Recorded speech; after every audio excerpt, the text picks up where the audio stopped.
Hi everyone, my name is Mark Deere and I'm a filmmaker, and I'm currently working on a documentary called Confessions of a Failed Filmmaker while I'm on long service leave from work.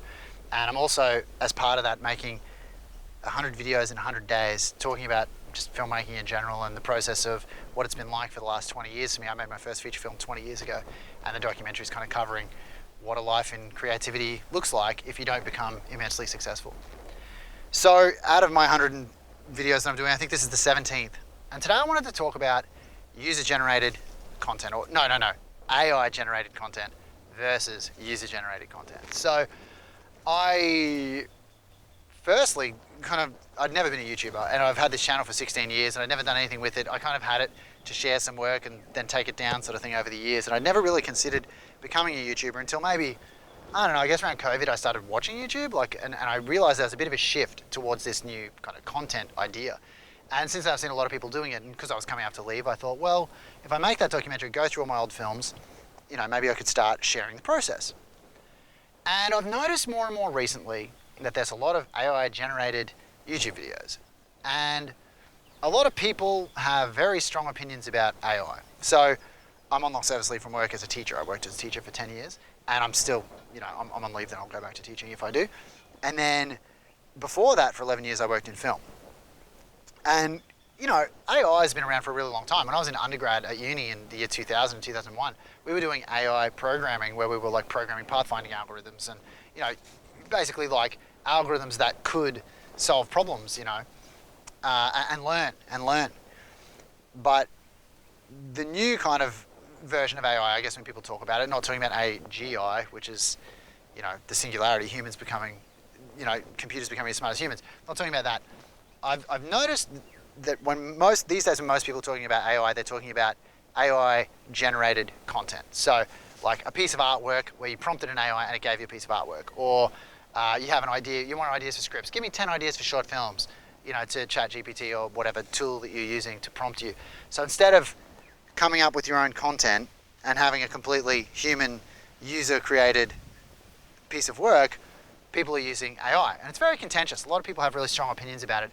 I have just avoided it altogether, to be honest. I've probably put about 3 things into ChatGPT ever, but it wasn't even in ChatGPT. It was in an app that had ChatGPT, and I tested it out. But I don't know, maybe I'm old school and it just doesn't sit well with me. And maybe I'm just stupid and not productive, a Luddite. Because I guess if what you're doing is something that you don't really care that much about and it can be done quickly, a report template, generate me a report for this. And a lot of people are starting to use it in their businesses, and people are saying AI is this indispensable tool. And I don't know, as a teacher, I haven't used it. And I know some people are like, oh, I wrote all my unit plans, I wrote all my stuff. I'm like, well, the reason, because I'm a film teacher, so I know the content so well, I kind of don't feel like I need AI to prompt me. I write my own content. But then I've always been like that. Maybe I'm just a bit weird because I've always created my own resources. I'll do my own video training on my own, whatever. I've never taken other people's, I might look at other people's resources, but then I'll make my own resource based on that to cater exactly to my students, And so maybe that's just my way of thinking, is I didn't just give other people resources that were already, give my students resources other people made. I don't want to use AI to do it. I don't know. And maybe I will eventually use it. I don't know. So AI for work is one thing. So if it's time saving, generating content, instead of you reading 10 articles, it can summarize the 10 articles for you or something. If it's not important that you know those articles. I don't know. I'd rather read the article and understand the writer or whatever. Talking about AI generated artwork. So yeah, AI videos specifically on YouTube, you can usually tell pretty quickly, oh, this is a script written by AI, oh, this is a voiceover recorded by AI, or someone's reading a script by AI. Maybe you can't. People are like, no, you can't. And it does get better and better. Okay, great. The reason I decided to make my videos like this, literally I hit record, walk out here, talk about whatever I'm talking about today. I'm just sharing my thoughts and process while I make this documentary. So it's probably I'm not going to generate 1 million views with these videos, I don't think, but that's never really been the goal. It's kind of, I guess, to show that there is a human behind the process of making this documentary. And I feel I don't know, maybe AI is so good that you can't tell the difference, and a human can connect with something made by an AI, and obviously ability comes into it as well, but I don't know, I feel like art, I talked about this in a different video, art is more about you expressing yourself to try and better understand life and the world around you, right?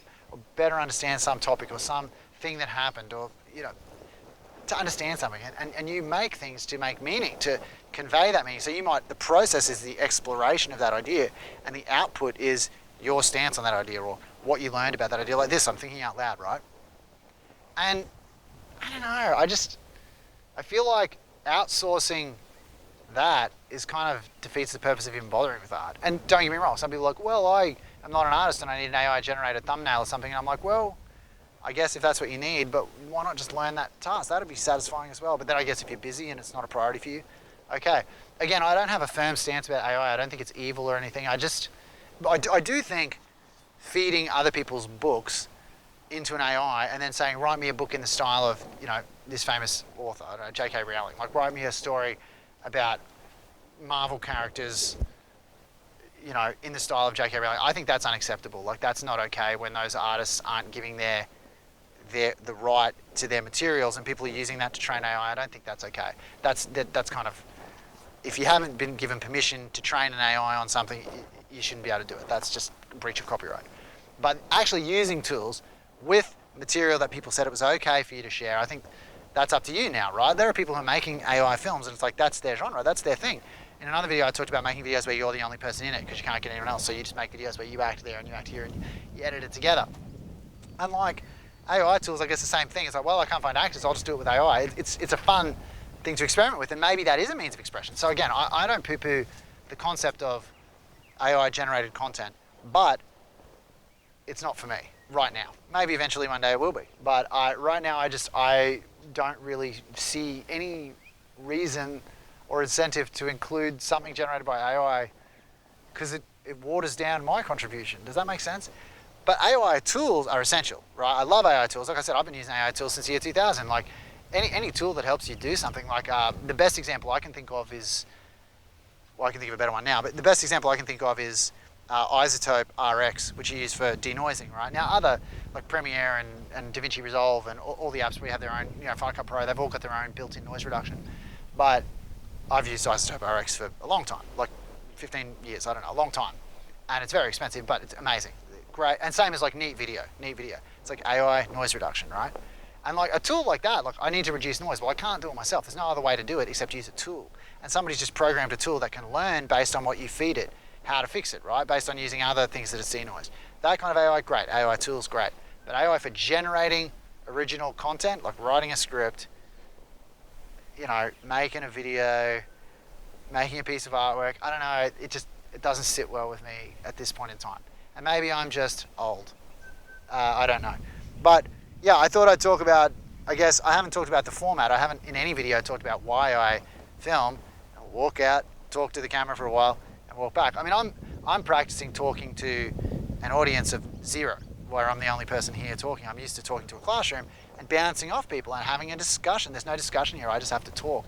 It's kind of a parasocial community, And I don't know, so as I get my head around that, I thought, well, I don't want to worry about editing. I've been doing that 20 years, I know how to do it. I don't want to worry about the filmmaking side. These aren't films. Like, I'll make little short films or web series or whatever I make as I go along, but the point of these videos isn't that. And it's very clear proof that no, I was involved in creating this video because I clearly don't have a script. And if you're still watching, thank you, because I'm probably wasting your time. But if you're here to get to know me and to learn lessons that relate to you and to communicate with me and make a community in the comments, then I'm really excited. And thank you for being here. And I'm excited to one day meet you in person. But yeah, I feel like for me, AI generated stuff just doesn't sit well. I mean, I guess maybe generating ideas, because then you go, oh, that's a good idea. Like a boy and a girl meet in a park. Okay, if it gave you that idea, it's like, okay, great. I might not have thought to make a movie in a park. But I'm like, well, if you wouldn't have thought to make it in a park, then it probably doesn't mean that much to you. I don't know. I clearly am a bit, not ambivalent, but I haven't spent a lot of time thinking about, positive ways AI generated content could help me. And there are people who are saying, this is the next wave of filmmaking, this is what you're gonna use. But see, I don't make corporate videos and TV ads anymore. If I do it now, it's almost like it's a hobby. I'm an amateur now, Like I was a professional for a long time, but now I'm doing it purely for fun. And the process for me of every human being there and working on something together, that's what excites me. So, and I guess let's wrap up with that. So AI generated content, if it doesn't affect the joy you derive from the process, go for your life. If it enhances the joy, if you're excited about the new technology, because I was into new technologies when I was younger, I loved new technologies, but as I've gotten older, it's kind of like I have the aesthetic I look for. Like, I've joked that I'm shooting this on way too fancy of a camera. It's an Arri Alexa XT, because it's the only camera I have. It's the only camera I have right now. But it's because for narrative work, I don't think there's a better camera on the planet. I don't think the newer ones look better than this camera. I think it's the best that these digital cameras have ever looked. And so I'm very happy about it. Probably doesn't make me look great because I'm 43 years old, but you know, it's like the tools that excite you are the tools you should use. So if AI tools excite you, go for your life. Do AI tools excite me? Not really. I'm not going to go into anything else about it because I'm not an expert on it. It was just on my mind today. I was thinking about how people are using AI to generate scripts and then like fixing them up or whatever. But I just think, for me, that just takes a bit of the soul out of it. Because if you invent the idea and you sweat on the script, then you're the one who's giving everything. And like in these videos, you see me walk out here and it's embarrassing, man. Like, it's awkward. I'll do a whole nother video about how it's weird and you feel like an idiot talking on camera. But you know, you're seeing it. I'm being vulnerable. It's, you know, to take that out of the process, what have you got, I guess? I guess an AI-generated YouTube video where it only goes for 3 minutes instead of 13 minutes and probably gives you a lot more dense information than this has given you, which is pretty much no information. You got my opinion and maybe thought about it a bit. That's my goal. I want to help you think and maybe inspire you to go make something. That's my goal with these 100 videos. I'm going to leave it at that. Okay, great talking to you today. Yeah, I don't know. AI is just one of those things. I'm just letting it see how it plays out. But I haven't used it myself, and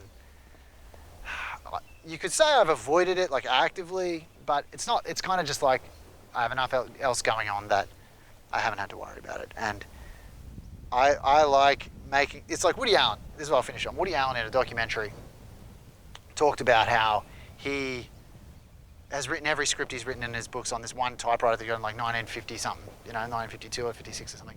SM3, Olympia SM3. And people are like, why don't you use a laptop? He's like, well, this is what I use, this is what I know. And like I said, that's how I know I'm getting old, because I like the look of the Alexa, I like the tools I use, I like my process for writing, I like all these things. So it's like, I'm not looking to bring a new tool into the mix. And maybe you are, maybe you love AI. Let me know in the comments, do you love YouTube AI videos? Do you think, you know, there'll be no place for this in the future because people aren't interested in having a one-way relationship with someone talking about ideas on camera? Maybe I should just give up and like go do something else, make narrative films in my time instead of doing these videos. I don't know. Anyway, thanks for watching this far. I really appreciate it if you've watched any of my videos so far. And yeah, like I said, we've got 84 to go, so I'll see you in the next ones maybe. And yeah, good talking to you guys.